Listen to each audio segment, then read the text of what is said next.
Hi Adarsh. ഞാൻ താങ്കളുടെ photographs കണ്ടു. സോ നല്ല കളറും കാര്യങ്ങളും കുറെ മിക്സ് ചെയ്തിട്ടുള്ള സംഭവങ്ങളാണ്. ഇത് ഈ ഫോട്ടോസ് എങ്ങനെ അന്വേഷിച്ച് പോകുന്നതാണോ? ഇത് നമ്മളുടെ കുറച്ച് സീനിയർ ഫോട്ടോഗ്രാഫേഴ്സ് ഉണ്ട്.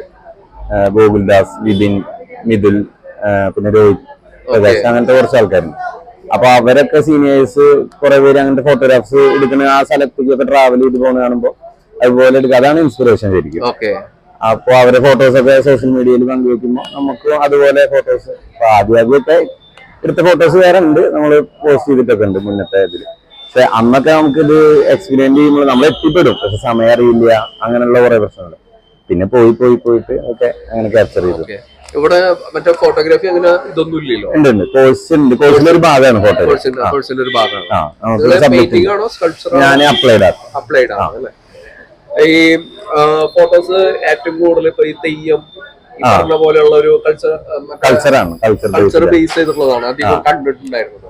അത് ചെറുപ്പത്തിൽ ഇൻഫ്ലുവൻസ് ഉണ്ടോ, അല്ലെങ്കിൽ വലുതായി കഴിഞ്ഞതിന് ശേഷം, അല്ലെങ്കിൽ കോളേജിൽ വന്നതിന് ശേഷം? അല്ല, നമ്മള് കുന്നോളാണ് വീട്. അപ്പൊ കൂടുതൽ ഫെസ്റ്റിവൽസ് എങ്ങനെ പോയാലും ഒരു 100-300 ഫെസ്റ്റിവൽസ് അവിടെ തന്നെ കുന്നോള ഒരു ഏരിയയിൽ തന്നെ ഉണ്ടാവും ലോക്കലി ആയിട്ട്. തീർച്ചയായിട്ടും. അപ്പോ അത് കണ്ട് അതൊക്കെ ഫോട്ടോഗ്രാഫ്സ് ചെറുപ്പത്തിൽ തന്നെ ചെറിയ ക്യാമറകളൊക്കെ ഉണ്ടായിരുന്നു. അങ്ങനെ ചെയ്ത് പിന്നെ കുറച്ച് കഴിയുമ്പോൾ അത് ഡെവലപ്പ് ചെയ്ത് വന്നു.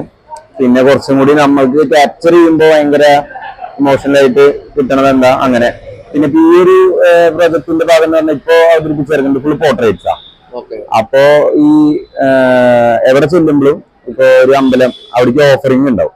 അപ്പൊ അങ്ങനെ ഓഫറിങ്ങിലൂടെ മീൻസ് നമ്മളുടെ കാര്യസാധ്യത്തിന് വേണ്ടിയിട്ട് ചെയ്തിട്ടുള്ളതാണ് ആ ഫോട്ടോഗ്രാഫ്സ് ഫുള്ള്. ആ ഓരോ പേഴ്സണും അവരുടെ കാര്യസാധ്യത്തിന് വേണ്ടിയിട്ട് അവര് തന്നെ വേഷം കെട്ടി അങ്ങനെ. അപ്പൊ നമ്മളുടെ ഒരു ഡിസ്ക്രിപ്ഷനും അങ്ങനെ തന്നെയാണ് അതിനോട്. ഈ ഫോട്ടോഗ്രാഫില് ഇല്യൂഷന്റെ സാധ്യതകൾ അന്വേഷിക്കാറുണ്ടോ? എനിക്ക് എന്താ പറയാ, നമുക്കിപ്പോ ഒരു സർറിയലിസ്റ്റിക് ആയിട്ടുള്ള സംഭവങ്ങള്. എനിക്ക് കൂടുതൽ അങ്ങനത്തെ എക്സ്പീരിയൻസ് കണ്ടിട്ടുണ്ട്. ഇപ്പോ നമ്മള് നോക്കുക, ഹരിമേനോ എന്നൊക്കെ പറയുന്ന ഫോട്ടോഗ്രാഫർ ഉണ്ട്. അവരുടെയൊക്കെ ഫോട്ടോസിൽ അങ്ങനത്തെ എക്സ്പീരിയൻസ് ഒക്കെ ഉണ്ട്. എനിക്ക് കുറച്ചും കൂടി റിയലിസ്റ്റിക് ആയിട്ടാണ് താല്പര്യം. അപ്പൊ ഞാനത് എക്സ്പീരിയൻസ് ചെയ്ത് നോക്കിയിട്ടില്ല, ഇനി ചിലപ്പോൾ ചെയ്തേക്കാം. ഇപ്പൊ നമ്മള് ആദ്യം പഠിക്കണല്ലോ, പിന്നെയാണ് എക്സ്പീരിയൻസ്. അപ്പൊ നമ്മൾ പഠിക്കണതിന്റെ ഭാഗമായിട്ടാണ് ഈ ഫോട്ടോഗ്രാഫ്സ് ഒക്കെ. ഇനി ചിലപ്പോ ആയേക്കാം എക്സ്പീരിയൻസ് ആയി. ഫൈനൽ ഇയർ ആണ്. ഇപ്പോ ഇത് കഴിഞ്ഞിട്ടുണ്ടെങ്കിൽ ഫോട്ടോഗ്രാഫി ആണോ ഫോട്ടോഗ്രാഫിയിൽ PG ചെയ്യണം തന്നെ വിചാരിക്കണം. ശരിക്കും ഈ ഒരു എന്റെ അഭിപ്രായത്തിൽ ഇപ്പൊ നിങ്ങൾ ഒരു ഫോട്ടോഗ്രാഫിക്ക് വേണ്ടിയിട്ട് ഒരു ഇൻസ്റ്റിറ്റ്യൂട്ടിൽ പോകുന്നതിനേക്കാളും എനിക്ക് തോന്നുന്നു കുറച്ചും കൂടിയും ഇൻഫോർമേറ്റീവ് ആയിട്ട് നിങ്ങൾക്ക് പ്ലേസ് ചെയ്യാൻ കഴിയുന്ന ഫൈനാൻസ് ഈ ആർട്സ് കോളേജ് ആണെന്ന് തോന്നുന്നു. അല്ല, ഇവിടെയാണ് പെയിന്റിങ്ങും സ്കൾപ്ചറും എല്ലാം ഉണ്ടാവുമ്പോ നമുക്ക് കുറച്ചും കൂടി കോമ്പോസിഷനും കാര്യങ്ങളും അതുപോലെ ലൈറ്റിങ്ങും കളറിങ് ആയാലും കുറച്ചും കൂടി ക്രിയേറ്റീവ് സാധ്യതകള് കൂടും. പ്രൊഫഷണൽ ഫോട്ടോഗ്രാഫിനേക്കാളും ബെറ്റർ ആയിരിക്കും. പിന്നെ ബാക്കി നമ്മൾ വേറെ സ്ഥലങ്ങളിൽ പോകുമ്പോൾ ബേസിക് ആയിട്ട് നമുക്ക് അതിന്റെ ടൂൾസ് പഠിപ്പിച്ചു തരുള്ളൂ.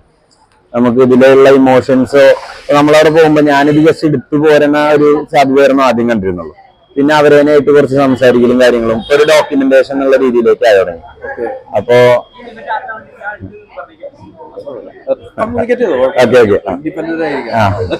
അപ്പോ അങ്ങനെയാണ് ഇപ്പോ കൂടുതൽ ഡോക്യുമെന്റേഷനിലേക്ക് തിരിഞ്ഞു. അപ്പൊ അത് ഇതിന്റെ ഒരു ഫൈനാൻസിന്റെ ഒരു ഇതാണ് ചായയാണ്. ഈ കോളേജ് കാലഘട്ടത്തില് ഇവിടെ മിക്കതും ആർട്സ് കോളേജിൽ വന്നു കഴിഞ്ഞാൽ നമ്മളുടെ ക്യാരക്ടറിൽ ഒരുപാട് പോസിറ്റീവ് ആയിട്ടുള്ള മാറ്റങ്ങൾ, ചിന്തകളിൽ ഒരുപാട് മാറ്റങ്ങൾ സംഭവിക്കും. ജീവിതത്തിന്റെ ഭീഷണബോധത്തിൽ വല്ലാത്തൊരു വ്യത്യാസം വരും. ഈ ഒരു രീതിയിൽ ഏത് രീതിയിലുള്ള മാറ്റാണ് ആദർശിന് കലാപരം കോളേജിൽ വന്ന് ഉള്ള ഒരു ഇൻഫോർമേഷൻ ബേസ് ചെയ്തിട്ടും പേഴ്സണൽ ജീവിതത്തിൽ സംഭവിച്ചിട്ടുള്ളത്? നമ്മള് മറ്റേതെല്ലാം അതിന്റെ പുറമോടി അല്ലെങ്കിൽ നമ്മളുടെ പെർസ്പെക്റ്റീവ് മാത്രം.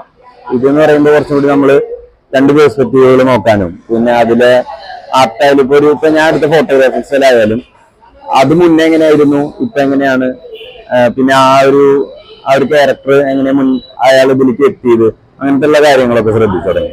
അപ്പൊ നമ്മളത് സോഷ്യൽ ആയാലും വേറെ കാര്യങ്ങളിലായാലും അതിന്റെ ഒരു A to Z കാര്യങ്ങളിൽ നമ്മൾ ഇൻവോൾവ് ആവാനുള്ളത് നോക്കും. ജസ്റ്റ് കണ്ട് പോരുക എന്നുള്ളതിന് പകരം മൊത്തമായിട്ടുള്ള ഒരു വീക്ഷണം കിട്ടും ഇവിടെ വരുമ്പോൾ.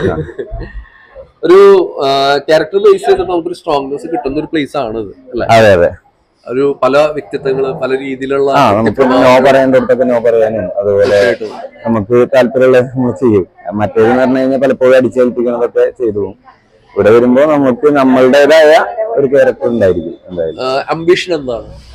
എനിക്ക് ഒരു വലിയ ഫോട്ടോഗ്രാഫർ ആവണം, വേൾഡ് ഫേമസ് ഫോട്ടോഗ്രാഫർ. വീഡിയോഗ്രാഫിയോടൊക്കെ താല്പര്യമുണ്ടോ? ഉണ്ട്. ഞാൻ കൂടുതലും ഇപ്പൊ കുറച്ച് കൂടുതലും വീഡിയോഗ്രാഫിയാണ്. ഫോട്ടോഗ്രാഫി ചെയ്യുന്നുണ്ട്, എന്നാലും വീഡിയോഗ്രാഫി കൂടുതൽ. വീഡിയോഗ്രാഫിക്ക് ഇനിയിപ്പോ ബിനാലെ പോലെയുള്ള ആ ഒരു രീതിയിലുള്ള സാധ്യതകൾ കാണാറുണ്ട്. പക്ഷെ ഈ പറയുന്ന പോലെയുള്ള സാധ്യതകൾ കൂടുതലുണ്ട്. ഇതുപോലത്തെ ഒരു എക്സിബിഷൻ സ്പേസുകളിൽ ഇനി കൂടി വരുമോ എന്നുള്ളത് തോന്നുന്നുണ്ടോ? അത് എനിക്ക് തോന്നുന്നു അങ്ങനെ ഒരു സിനിമാറ്റിക് രീതിയിലൊന്നും പോയാൽ അത് കിട്ടില്ല. ഇപ്പോ അത് ഒരു ഡോക്യുമെന്റേഷൻ തന്നെ വേണം. പ്രോപ്പറായിട്ട് ഒരു ഇപ്പൊ ഒരു ഫെസ്റ്റിവൽ കവർ ചെയ്യുകയാണെങ്കിൽ ആ ഫെസ്റ്റിവൽ എങ്ങനെ ബിഗിൻ ചെയ്തു, എന്താ ഉദ്ദേശം, അത് ഇപ്പൊ എവിടെ എത്തി നിൽക്കുന്നു, ഇപ്പൊ അതിന്റെ എന്തൊക്കെ നഷ്ടപ്പെട്ടു, അങ്ങനെയുള്ള ഒരു മൊത്തമായിട്ടുള്ള ഒരു ഡോക്യുമെന്റേഷൻ ഒക്കെ ഉണ്ടെങ്കിൽ നമുക്ക് അത് സാധിക്കുള്ളൂ. അങ്ങനെയാണെങ്കിൽ തന്നെയാണ് ഇപ്പോ ബിനാലെ പോലുള്ളതിലൊക്കെ പോകുമ്പോൾ ഒരു വാല്യൂ കിട്ടും. അതായത് നമ്മുടെ ജീവിതത്തിൽ എപ്പോഴും നമ്മൾ ഏതെങ്കിലും ഒരു കാര്യം നമ്മളുടെ പാഷനായിട്ട് തെരഞ്ഞെടുക്കുമ്പോൾ നമ്മളെ ആദ്യമായിട്ട് ഇൻഫ്ലുവൻസ് ചെയ്തിട്ടുള്ള ഒരാളുണ്ടായിരിക്കും. ഭയങ്കര സ്ട്രോങ് ആയിട്ട് നമ്മുടെ ബ്രെയിനിന്റെ ഉള്ളിലേക്ക് ഇങ്ങനെ കുത്തിക്കയറ്റുന്ന ഒരു സംഭവം ഉണ്ടായിരിക്കും. അങ്ങനെയുള്ള ആളാരാണ്? അത് ഗോകുൽദാസ് എന്ന് പറഞ്ഞുള്ള ഫോട്ടോഗ്രാഫർ. ഓക്കെ. ഞാൻ ഫസ്റ്റ് ക്യാമറ വാങ്ങി ആദ്യമൊക്കെ ഇങ്ങനെ ഫോട്ടോ എടുത്ത് നടക്കുമ്പോ ഒരു DSLR വാങ്ങി +2 കഴിഞ്ഞതിന് ശേഷം അച്ഛൻ വാങ്ങിച്ചതാണ്. അപ്പോ അത് കയ്യിൽ കിട്ടിയിട്ട് ഓട്ടോമാറ്റിക് മോഡിൽ ഇട്ടിട്ട് ഫോട്ടോ എടുക്കാൻ അറിയായിരുന്നുള്ളൂ. ഒരു മാനുവൽ മോഡ് എന്നുള്ള ഒരു സംഭവം അറിയായിരുന്നില്ല. അപ്പൊ ആളാണ് അത് പറഞ്ഞത് ഫസ്റ്റ്. അപ്പൊ അതിൽ നിന്ന് പിന്നെ ആളെനെ വാച്ച് ചെയ്തു. അങ്ങനെ തന്നെയാണ് ഈ ഒരു ട്രാക്കിലേക്ക് എത്തിയതും പിന്നുള്ള വ്യത്യാസങ്ങൾ അതിൽ വന്നത്. അപ്പൊ ആള് തന്നെയാണ് ഫസ്റ്റ്. ഫാമിലിയുടെ ഇൻഫ്ലുവൻസ് ഉണ്ട്. ക്യാമറ വാങ്ങിച്ചല്ലേ ഇൻഫ്ലുവൻസ് എന്ന് പറയുന്നത്. ഇപ്പൊ എന്റെ ചെറുപ്പകാലൊക്കെ ആണെങ്കിൽ എന്നോട് അച്ഛനോട് പ്രാവശ്യം എന്നോട് പറഞ്ഞു പെരുവഴിയമ്പലം എന്ന് പറഞ്ഞിട്ടുള്ള സിനിമ ഉണ്ടോ ഭയങ്കരമായിട്ട് ഇഷ്ടപ്പെടുന്നു. അപ്പൊ ഏകദേശം ഒരു 5ാം ക്ലാസ്സിലൊക്കെ പഠിക്കുന്നത്. അപ്പൊ അങ്ങനെയുള്ള ഒരു ആർട്ട് ഫിലിം ആള് പറയുമ്പോ നമ്മൾ അത്രയ്ക്കും ഭയങ്കര പ്രതീക്ഷയോട് കൂട്ടിട്ട് പോയി കാണാന്ന് പറയുന്ന ഒരു സംഭവം ഉണ്ടാവില്ല. അതുപോലെ എന്തെങ്കിലും ഫാമിലി എന്നുള്ള ഒരു ഇൻഫ്ലുവൻസ് ഉണ്ടായിട്ടുണ്ടോ? ഇല്ല, നമ്മളായിട്ടുള്ള കണ്ടെത്തലുകളാണ്. കണ്ടെത്തലുകളാണ്. Okay Adarsh, thank U.